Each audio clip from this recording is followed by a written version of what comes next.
All right, welcome back, everybody. Today is Tuesday, February 20th, 2018.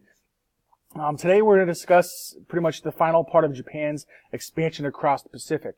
Obviously, yesterday we talked about how Japan was pushing towards Manchuria, starting to take this territory here, and being able to use this as part of their own new puppet state. So they take it for more space. Obviously, the land mass is nearly twice the size of what they have currently in Japan. So this is a massive territory that they can use for their own benefit. Now, the problem is a lot of the world does not agree with them in their issues. Not their issues, but them and their reasons for taking Manchuria. Now, some of the things I want to ask for the bell ringer are what are some of the reasons the Japanese military invaded Manchuria.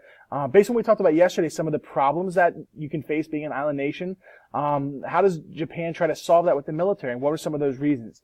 Some of the things we talked about were resources. Some of them they talked about was military purposes, trying to, instead of possibly being surrounded, through this island chain here, you can, generate back to a landmass and use that to keep falling back on something. So there's almost infinite amount of ground. While an island, you can only go so many places to hide. So, or you can only go so many places to get away. So it becomes much more positive for the Japanese, not only from a military perspective, but also political and from a resource perspective. They can, make farmlands here in Manchuria. They can move people to Manchuria to make the population density a little bit less in their own Japanese islands. So the different reasons why the Japanese military invaded, and those are just a few that we went over yesterday, but we also kind of reviewed them today as well. Now, moving forward, we asked the students asked the classes today, to look at 583 in their textbooks.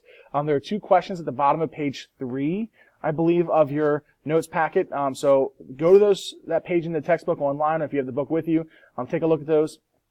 Pause this video, answer those questions, and then start the video again once you get it done. All right, so pause.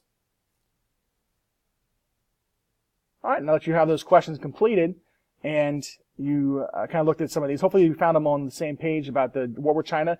The successful invasion of China by the Japanese was proven because they've taken major cities. They didn't take the entire country, but they took what they needed in terms of resources and also as important locations.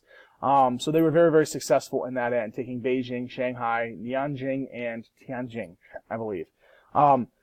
So we have the second question was looking at FDR's proposed action. This is the first time in this chapter that we looked at United States interaction.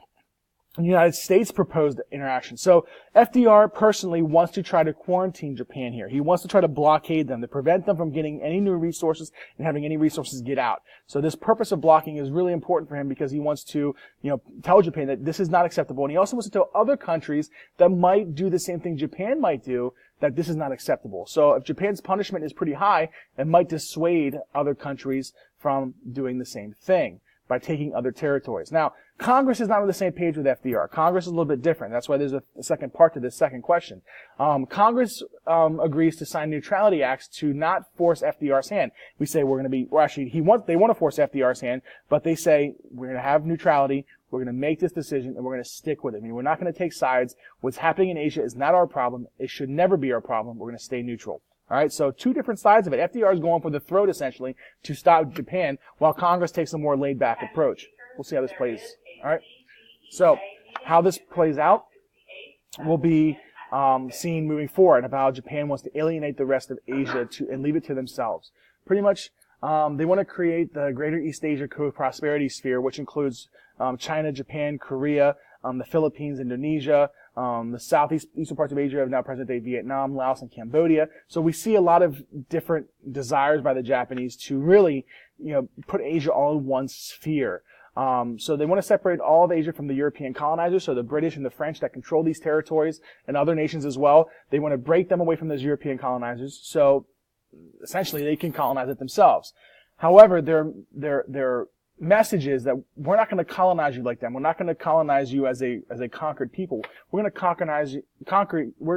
colonize you, as a fellow Asian nation, and we're going to treat you with the respect and the cultural respect that you deserve, not like those from Europe who are just after your resources. Now, Japan is probably a lie for them, based on what we see later on and what Japan really wants out of these countries, but at the same time, they use this as a way to legitimize their expansion throughout the rest of Asia.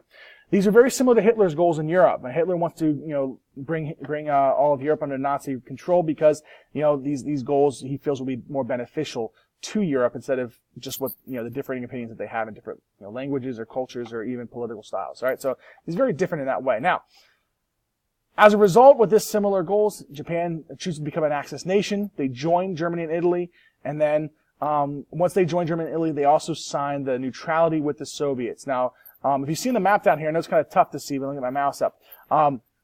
Here's the Japanese islands. This little dark section right here, this gray section, that's the Soviet Union. So believe it or not, Japan is closer to the Soviets than the Germans are.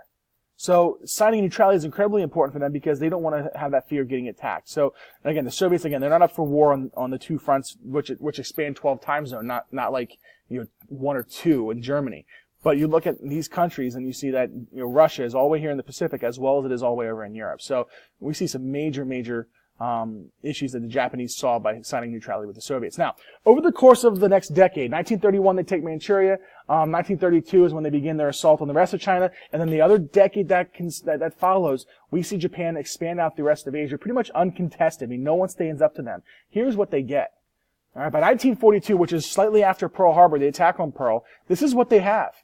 All these territories in red are all belong to them. Lots of island chains. You're looking at maybe thousands, tens of thousands of islands that they have in their possession at this point, and they all conquered them. All right, Manchuria, here's parts of China, here's the parts of Southeast Asia we talked about, Indonesia. You're looking at a major force that the Japanese have set up, not just in terms of landmass. Landmass is kind of small because of all the islands, but put them together, they probably don't even match the the size of what we would see in Alaska, let's say, our state of Alaska. So it's small in terms of landmass, but in terms of scale and size and mileage, it's a long distance from each other, but also it's a big area. All right.